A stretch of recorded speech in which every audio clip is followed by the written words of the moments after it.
My involvement with cosmopolitanism. Okay, it started sometime in 2010 when on my first year of my PhD studies at the National University of Singapore, my supervisor somehow he's a specialist in cosmopolitan studies, and siguro at that time I wanted to impress him. I told him that I'm interested to talk about the relationship of cosmopolitan, the theory, the concept, and Philippine theater, particularly Manila theater. But at that time, the conceptual framing of cosmopolitanism wasn't yet there. In other words, I don't think at the time I was already well equipped with certain groundings about what cosmopolitanism is. So basically, I just wanted to impress him. Kasi nga, my first year, and my supervisor asked me if I wanted to continue with my original proposal or if I wanted to redirect my PhD thesis. And I told him I'm interested in cosmopolitanism and I wanted to be, in a way, associated with his own works. So I think that started, my love affair with cosmopolitanism. I think sometime in 2011, when there was a call for fellowship, something like that. At the time, it was a research fellowship where the University of Manchester was calling for scholars who are interested in the study of the arts via the frame of cosmopolitanism. And then I consulted with my supervisor and we, in a way, created a sort of theoretical framework. And then eventually I applied and I was accepted. It was in the University of Manchester when I finally I want to believe I had a full sense of what cosmopolitanism is. And eventually, I wrote a research material. Eventually, it became a book.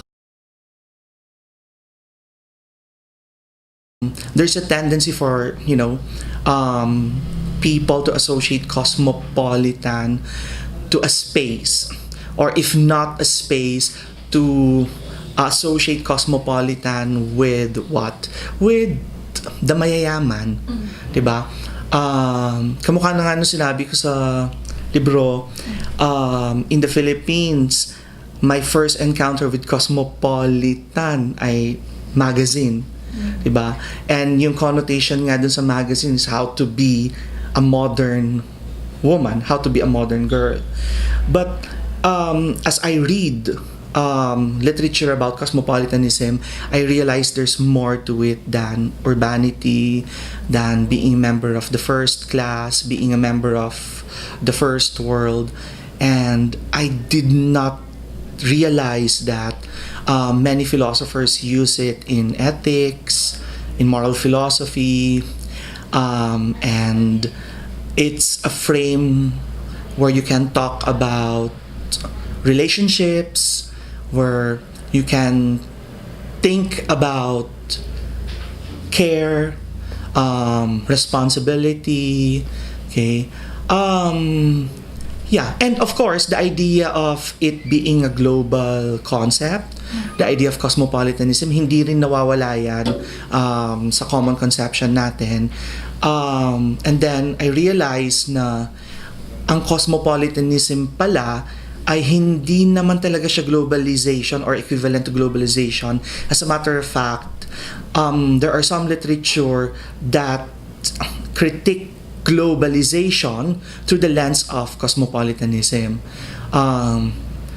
Yun nga. But in my book, my idea of cosmopolitanism in a way is somehow linked with moral philosophy.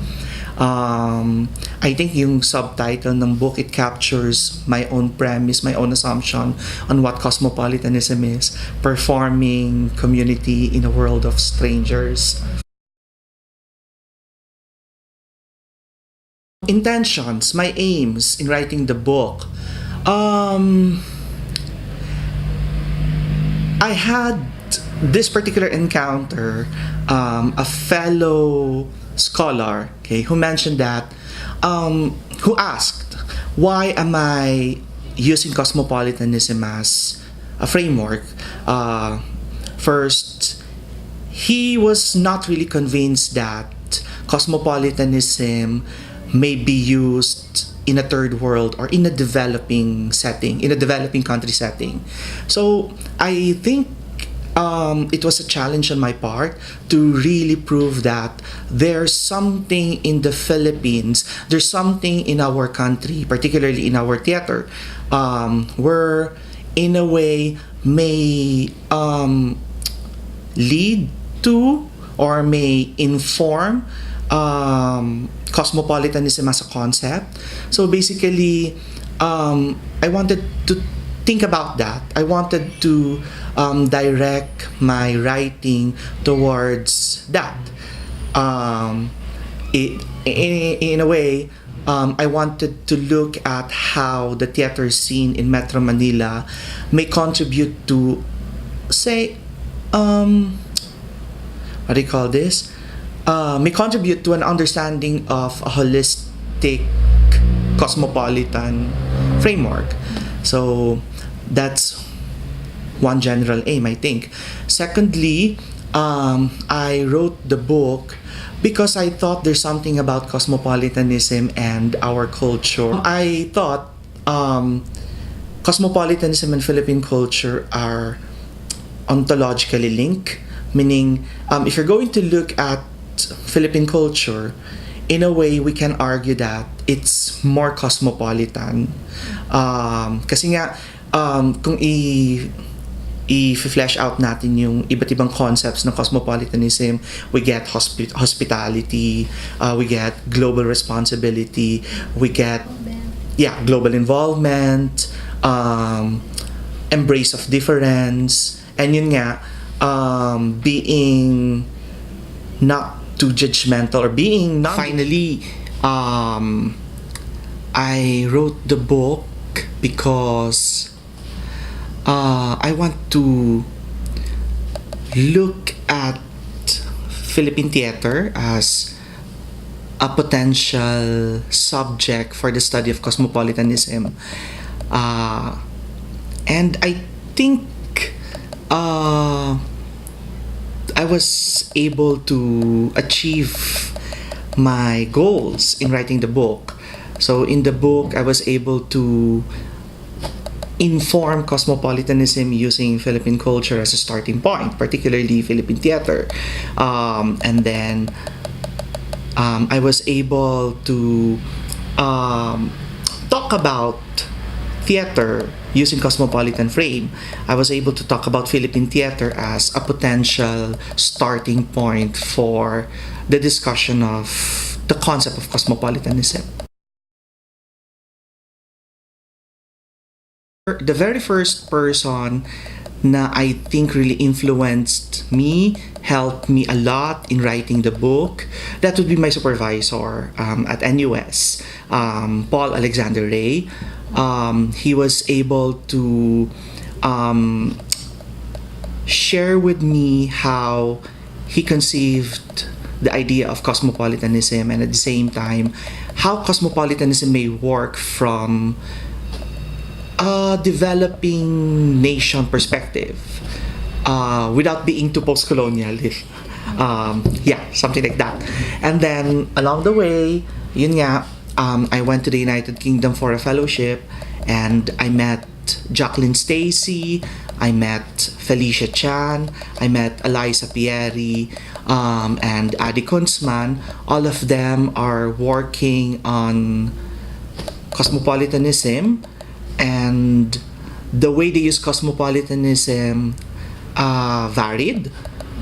Felicia and Jackie, they were looking at films as starting point of their discussions, and then Adi was looking at the internet as a space for discussion, and then Eliza was looking at actual migration, particularly migrants in Italy, I think, if I'm not mistaken.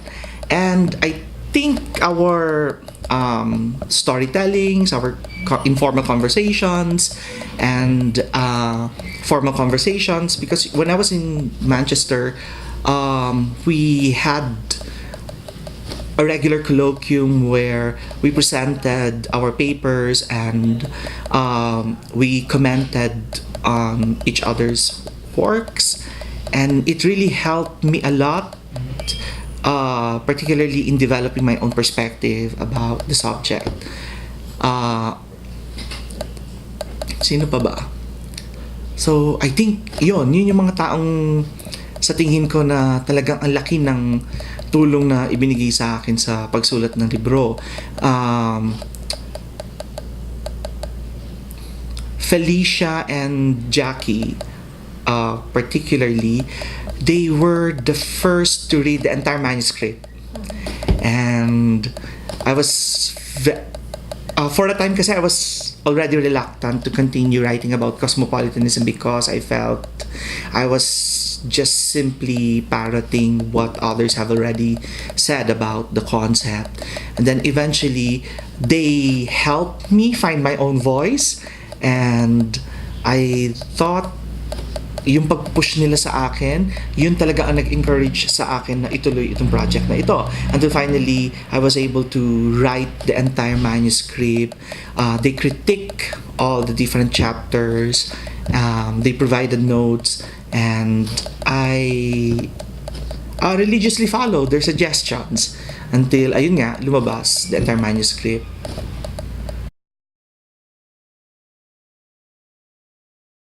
Siguro, in the future, ang kailangan tingnan is, kasi sa book, masyadong affirmative yung approach. On a personal level, I think nakalimutan ko na pwede ko ring itanong what makes Philippine theater, particularly Manila theater, not so cosmopolitan. I guess that's the next step. A critique on the negation of the idea of cosmopolitanism, particularly whether we like it or not. Cosmopolitanism is still a very Western concept. So, yeah.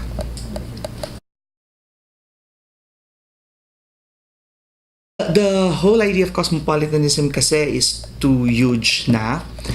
I think pwede sila mag-start dun eh. What makes something cosmopolitan? What makes, say for example, film cosmopolitan?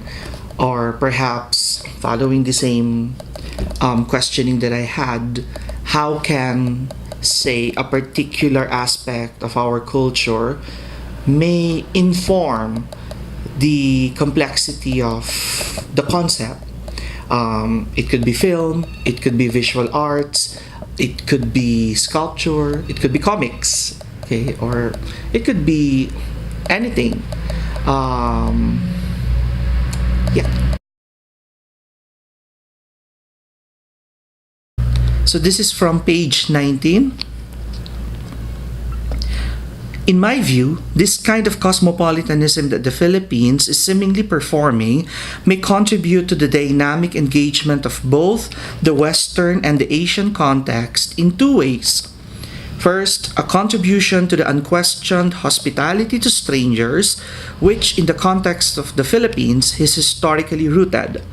And secondly, the conception of integration and differentiation found in the character of the archipelago, later upheld by the grand utopia of the Catholic doctrine.